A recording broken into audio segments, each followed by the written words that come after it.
یہ بات کس قدر عام ہے اور اندھا دھند دہرائی جا رہی ہے کہ اگر ملک کی ترقی چاہتے ہو تو پھر عورتوں کو کام کرنا پڑے گا. کام سے اللہ نے روکا نہیں، کام کریں آپ، بیکاری اللہ کو پسند نہیں ہے. لیکن سوال یہ پیدا ہوتا ہے جب بھی کوئی ایسی بات کرتا تو ہمیشہ میں یہ سوچتی ہوں کہ کیا اس ملک کے سارے مرد کام کرنا شروع ہو گئے کہ ان کی اب کمی ہو گئی ہے تو عورتوں کو گھسیٹا جا رہا ہے؟ نہیں. اور آپ نے دیکھا ہوگا کہ بسا اوقات عورتیں کام کر رہی ہوتی ہیں اور مرد گھر میں آرام کر رہے ہوتے ہیں، نشہ کر رہے ہوتے ہیں، اور جو کچھ بیچاری کھانے پینے کو کما کے لے جاتی ہیں وہ اس سے بھی وہ چھین کے غلط کام اس سے کرتے ہیں. یاد رکھیں کہ بنیادی طور پر عورت کی صلاحیت اور اہلیت کے ساتھ کام کرنے کی میں مخالف نہیں ہوں کہ اگر ایک عورت قابل ہے یا اس کے اندر اہلیت ہے یا وہ اپنی بنیادی ذمہ داریوں سے فارغ ہے، کام کرے. صحابیات میں مثالیں ملتی ہیں کام کی، کام کرنا منع نہیں، لیکن یہ نعرہ غلط ہے کہ جب تک عورت کام نہیں کرے گی اس وقت تک ترقی نہیں ہو سکتی. اب دیکھیں کہ ایک عورت جب کام کرتی ہے کسی بھی ادارے میں، مثلا عورتوں نے اور مردوں دونوں نے اپلائی کیا، عورت کو سلیکٹ کر لیا گیا، مردوں کو ریجیکٹ کر دیا گیا. مثلا ایک کیس ہے جس میں شوہر اور بیوی دونوں نے اپلائی کیا کہ اس میں بیوی کی سلیکشن ہو گئی اور شوہر ریجیکٹ قرار دیا گیا. اب کیا ہو رہا ہے کہ بظاہر شیطان نے بہت خوش نما بنا دیا، بہت احساس عورت کو دلا دیا کہ وہ تو بہت قابل ہے اور اس کے مقابلے میں اس کا شوہر جو ہے وہ بہت ہی غیر اہم چیز ہے. اب عورت دوہری ذمہ داری اٹھا رہی ہے، کام پر بھی جاتی ہے، گھر کا بھی سارا کام کرتی ہے، بچہ بھی جنم دے رہی ہے، شوہر فارغ گھر میں بیٹھا ہے، احساس کمتری کا شکار ہے، کام نہ ملنے کی وجہ سے ڈپریشن کا شکار ہے. اس سارے کا وبال کس پہ پڑے گا؟ کس کا بھلا ہوا؟ اس میں عورت کی کیا بھلائی ہے؟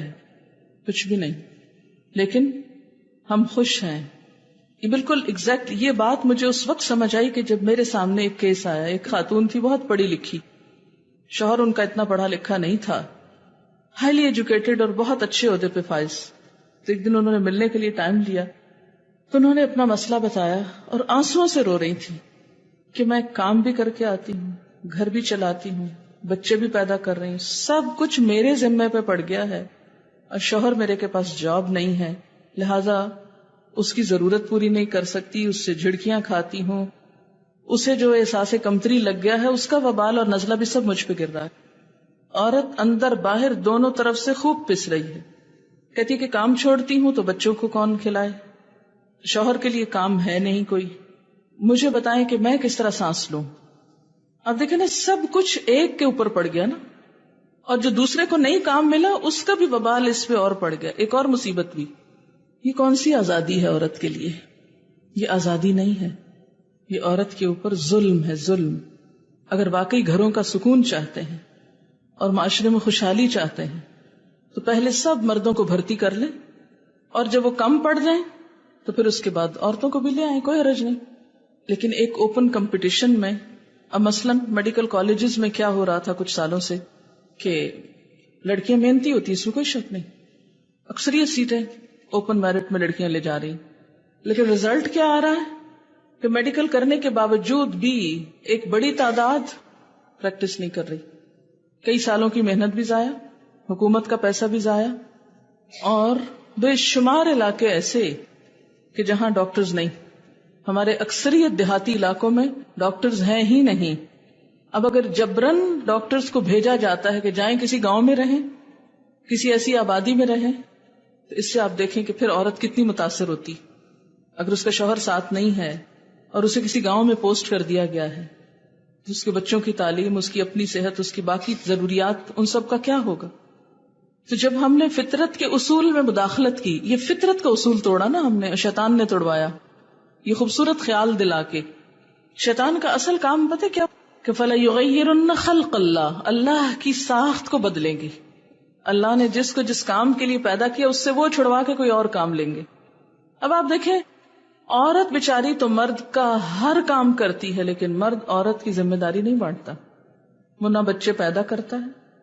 عورت اگر پیدا کر کے اس کے حوالے بھی کرے تو وہ ان کو دو لگا کے پٹخا کے پھینکتا ہے کہ روتے ہیں، میں ان کو سنبھال نہیں سکتا، میں ان کی بیبی سٹنگ نہیں کر سکتا. اس کے اندر حوصلہ ہی نہیں، وہ اس لیے بنا ہی نہیں کہ وہ روتے بچے کو چپ کرا سکے. یہ ماں ہی کا کام ہے اور ماں غائب ہے. تو یہ کیا ہوا سارے کا سارا؟ فطرت کو بدل دیا گیا، اس کو مسخ کر دیا گیا. یہ ایک شیطانی ترغیب تھی، مگر ہم میں سے اکثریت اس کو ماننے کو بھی تیار نہیں ہوگی.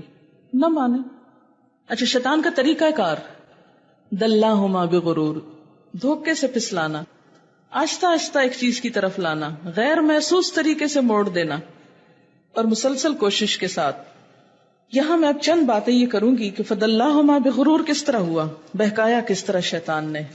یہ جو میں آپ کو ایکسٹریکٹ پڑھ کے سنانے والی ہوں یہ میرا اپنا نہیں ہے، یہ ابن القیم نے ایک کتاب لکھی ہے تلبیس ابلیس. تلبیس ابلیس یعنی ابلیس کس طرح تلبیس کرتا ہے. تلبیس کا کیا مطلب ہوتا ہے؟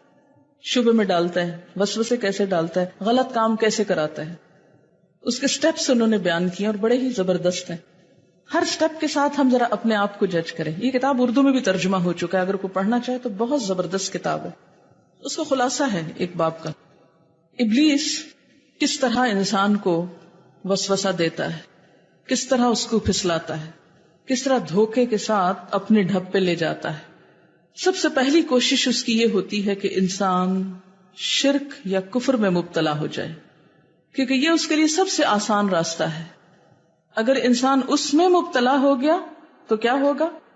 انسان کے ہر نیک عمل خود بخود ضائع ہوتا چلا جائے گا. پھر اس کو فکر نہیں ہوتی کہ اب انسان نیکی کر رہا ہے یا بدی کر رہا ہے، بس شرک کر لیا اور اس سے بے فکر ہو گیا.